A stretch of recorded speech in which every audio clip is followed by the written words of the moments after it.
the cemetery outside Goodsprings cheated death once again, and the Mojave Wasteland was forever changed. The courier, with the aid of Yes Man, drove both the Legion and the NCR from Hoover Dam, securing New Vegas's independence from both factions. With Mr. House out of the picture, part of the Securitron army was diverted to the Strip to keep order. Any chaos on the streets was ended quickly. Chaos became uncertainty, then acceptance with minimal loss of life.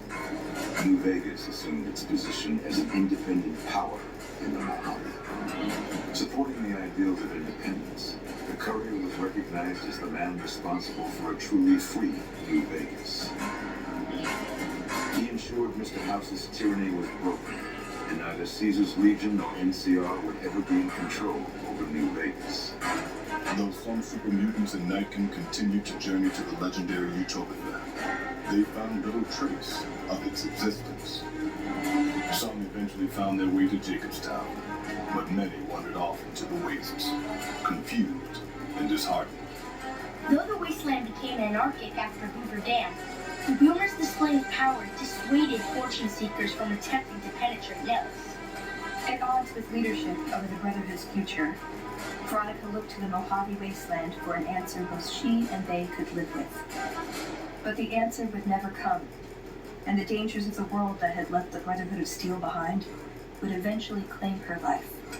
After the courier ensured New Vegas remained free, the followers found that independent Vegas was even more unstable and violent than before.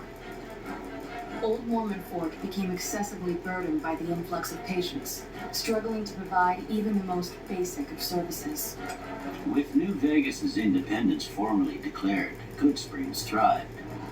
More travelers stopped by Goodsprings on their way to and from the Strip, and the locals grew prosperous from the traffic. Rose of Sharon Cassidy died as her caravan died. In an unmarked grave, another victim of the Mojave.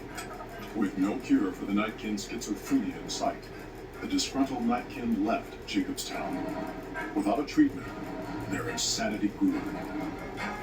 The crazed Nightkin terrorized the wasteland, and Jacobstown suffered repeated reprisals from mutant-hating humans.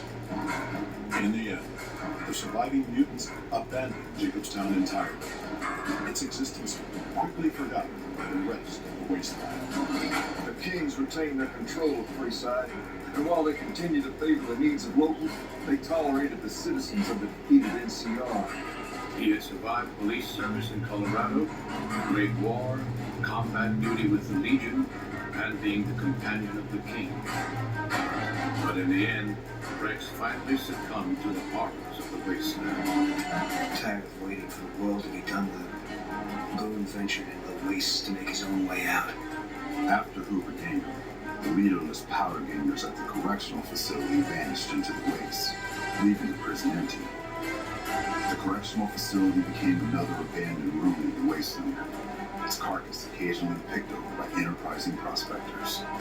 Armed with a wide array of improvised explosives and stolen weapons, the Vault 19 powder gang tormented the Mojave Wasteland for years. Citizens of the NCR were favorite targets, and they always suffered the worst fates. Despite NCR's pledge to support Prim, they abandoned the town after their loss to the Courier.